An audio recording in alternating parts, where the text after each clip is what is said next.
गुरुदेव और माँ गायत्री के चरणों में कोटि कोटि नमन। आप सभी को प्रणाम।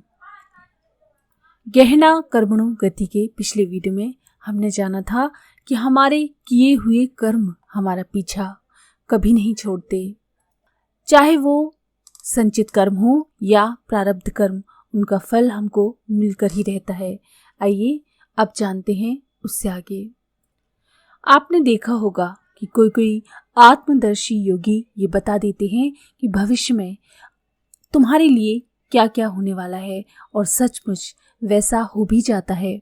ऐसे अवसरों पर हमको ये संदेह होता है कि मनुष्य परतंत्र है, प्रारब्ध में जो लिखा है वही होता है। ये कैसे होता है, वो कैसे जान लेते हैं? आत्मदर्शी महानुभाव का भविष्य कथन मनुष्य परतंत्रता के कारण नहीं, बल्कि इसीलिए है कि उन्होंने देख लिया है कि इसका प्रारब्ध कर्म अब अपना ताना बाना बुन चुका है, उसका छूटना मुश्किल है। अपनी सूक्ष्म दृष्टि से वे अदृष्ट परिस्थितियों को देखकर उसे प्रकट कर देते हैं। जैसे वकील जज को देखकर समझ जाता है कि अब जज क्या फैसला सुनाने वाला है, लेकिन इसका अर्थ ये नहीं कि मुद्दई, मुद्दा, गवाही, सबूत वकील का कोई महत्व नहीं। इसके प्रारब्ध में क्या लिखा है ये बता देने का अर्थ ये है कि इसने एक समय ऐसे काम किए थे जिसका फल अब ये होने जा रहा है। तकदीर और तदबीर दो बातें नहीं, वरन एक ही वस्तु के दो नाम हैं। कर्म का परिपाक लेकर जब वो फल बनता है तब तकदीर कहा जाता है। कच्चा आम तदबीर है और पका आम तकदीर। नया कर्म तदबीर है और आगे तकदीर बन जाएगा। इसी प्रकार पुरानी तदबीर आज फल देते समय तकदीर कही जा रही है। कर्म बछिया है और प्रारब्ध बूढ़ी गाय है। समय के अंतर से एक वस्तु के दो नाम पड़ गए हैं।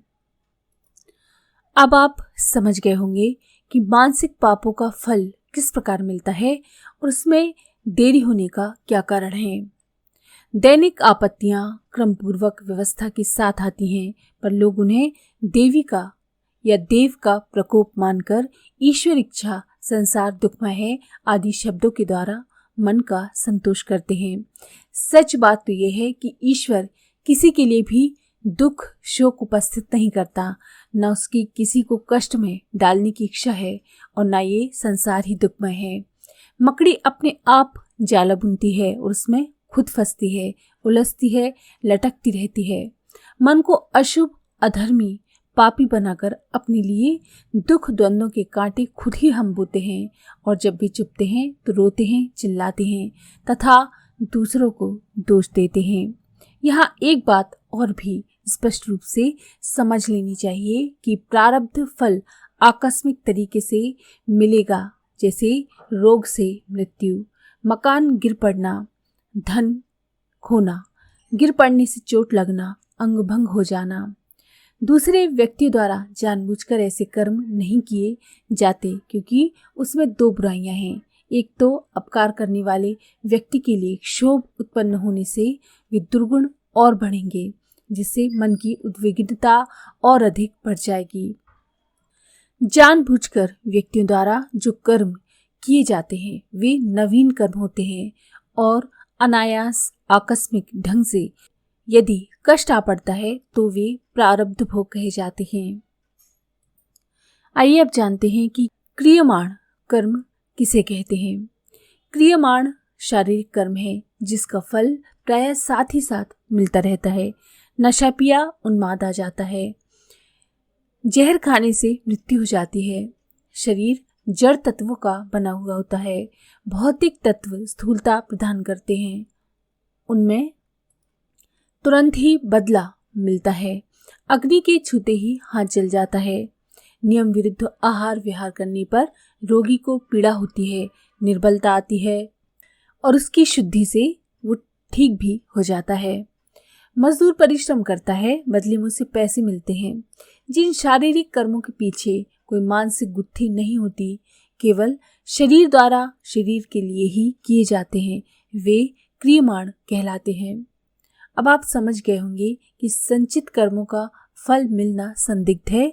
यदि अवसर मिलता है तो वे फलवान होते हैं, नहीं तो विरोधी परिस्थितियों से टकराकर नष्ट हो जाते हैं। प्रारब्ध कर्मों का फल मिलना निश्चित है, परंतु उसके अनुकूल परिस्थितियां प्राप्त होने में कुछ समय लग जाता है। ये समय कितने दिन का होता है, इस संबंध में कुछ भी नियम और मर्यादा नहीं है। वो आज का आज भी हो सकता है और कुछ जन्मों के अंतर से भी मिल सकता है, किंतु प्रारब्ध फल होते वही हैं जो अचानक घटित हों और जिसमें मनुष्य का कुछ वश न चले। पुरुषार्थ की अवहेलना से जो असफलता मिलती है उसे कदापि प्रारब्ध फल नहीं कहा जा सकता। क्रियमाण तो प्रत्यक्ष है ही, उनके बारे में हम आपको बता ही चुके हैं। निश्चित फल वाले शारीरिक कर्म क्रियमाण हुआ करते हैं, इनके फल मिलने में अधिक समय नहीं लगता। इस प्रकार 3 प्रकार के कर्म और उनके फल मिलने की मर्यादा के संबंध में हमने आपको बताया। कष्टों का स्वरूप हमें बुरा लगता है, उसके अनुभव कड़वे होते हैं, लेकिन जीव के लिए ये कल्याणकारी और आनंददायक बाद में सिद्ध होते हैं। उनसे दुर्गुणों का शोधन होता है और सद्गुणों की वृद्धि होती है।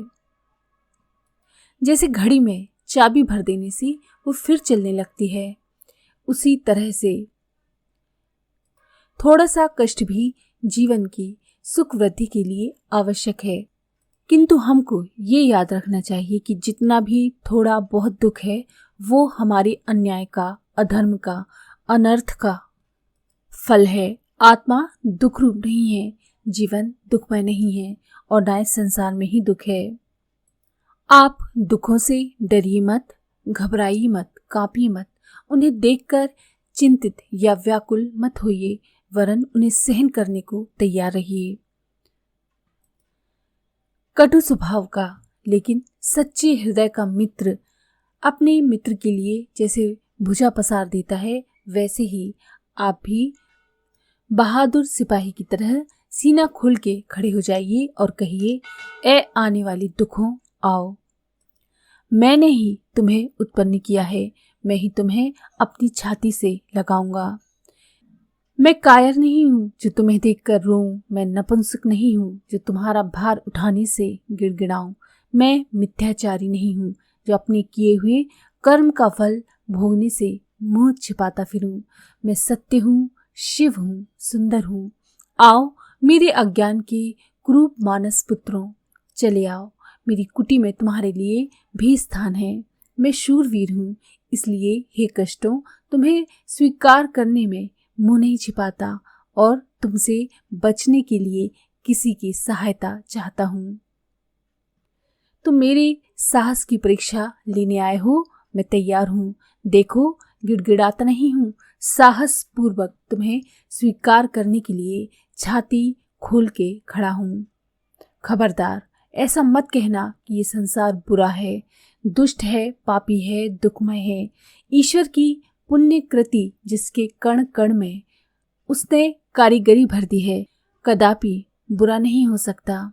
सृष्टि पर दोषारोपण करना तो उसके कर्ता पर आक्षेप करना होता है। ये घड़ा बहुत बुरा बना है, इसका अर्थ है कुम्हार को नालायक कहना। अपना पिता इतना नालायक नहीं है जितना कि आप दुनिया दुखमय है ये शब्द कहकर उसकी प्रतिष्ठा पर लांछन लगाते हैं। ईश्वर की पुण्य भूमि में दुख का एक अणु भी नहीं है। हमारा अज्ञान ही हमारे लिए दुख है। आइए अपने अंदर से समस्त कुविचारों और दुर्गुणों को धोकर अंतःकरण को पवित्र कर लें, जिसमें दुखों की निवृत्ति हो जाए और हम परम पद को प्राप्त कर सकें।